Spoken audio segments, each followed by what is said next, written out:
ऋषि भृंगीଙ୍କର ତିନୋଟି ଗୋଡ଼ କିନ୍ତୁ କ'ଣ ପାଇଁ ଏହା ପଛରେ ଥିବା ଏକ ଏପରି ଭୟଙ୍କର ଅଭିଶାପର କାହାଣୀ ଯାହା ଆପଣଙ୍କୁ ଆଶ୍ଚର୍ଯ୍ୟ କରିଦେବ। ଋଷି ଭୃଙ୍ଗୀ ଯେ ଭଗବାନ ମହାଦେବଙ୍କର ଏତେ ବଡ଼ ଭକ୍ତ ଥିଲେ ଯେ ଭଗବାନ ମହାଦେବଙ୍କ ବିନା ଅନ୍ୟ କୌଣସି ବି ଦେବତାଙ୍କୁ ଦେଖୁନଥିଲେ, ଏପରିକି ମାତା ପାର୍ବତୀଙ୍କୁ ବି ନୁହେଁ। ଗୋଟେ ଦିନ ଋଷି ଭୃଙ୍ଗୀ ଭଗବାନ ମହାଦେବଙ୍କୁ ସାକ୍ଷାତ କରିବା ପାଇଁ ଯାଇଥିଲେ ଆଉ ସେଠାରେ ପହଞ୍ଚି ଦେଖିଲେ କି ମାତା ପାର୍ବତୀ ମହାଦେବଙ୍କ ପାଖରେ ବସିଛନ୍ତି। ତ ସେ ମା ପାର୍ବତୀଙ୍କୁ କହିଲେ କି ଆପଣ ଏକ ପାର୍ଶ୍ୱ ହୋଇଯାନ୍ତୁ, କାରଣ ମୋତେ ମହାଦେବଙ୍କର ଚତୁର୍ପାର୍ଶ୍ୱରେ ଏକ ପରିକ୍ରମା କରିବାର ଅଛି। ଆଉ ସେବେ ମାତା ପାର୍ବତୀ ଋଷି ଭୃଙ୍ଗୀଙ୍କୁ ଏକ ଉଚିତ ଶିକ୍ଷା ଦେବା ପାଇଁ ଯାଇ ମହାଦେବଙ୍କର କୋଳରେ ବସି ଯାଇଥିଲେ। କିନ୍ତୁ ଋଷି ଭୃଙ୍ଗୀ ଏକ ମହୁମାଛିଙ୍କ ରୂପ ଧାରଣ କରି କେବଳ ମହାଦେବଙ୍କର ଚତୁର୍ପାର୍ଶ୍ୱରେ ପରିକ୍ରମା କରିଥିଲେ, ଯେଉଁଥିରେ ମାତା ପାର୍ବତୀ ବହୁତ କ୍ରୋଧିତ ହୋଇଯାଇଥିଲେ।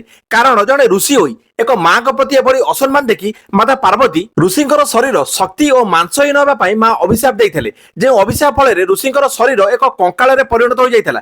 ଏପରିକି ଋଷି ଭୃଙ୍ଗୀ ଠିକ୍ ସେ ଛିଡ଼ା ବି ହୋଇପାରୁନଥିଲେ। ଭକ୍ତଙ୍କର ଏଭଳି ଦୁର୍ଦ୍ଦଶା ଦେଖି ତାଙ୍କୁ ଛିଡ଼ାଇବା ପାଇଁ ମହାଦେବ ତାଙ୍କୁ ତୃତୀୟ ଗୋଡ଼ ବରଦାନ ସ୍ୱରୂପ ଦେଇଥିଲେ।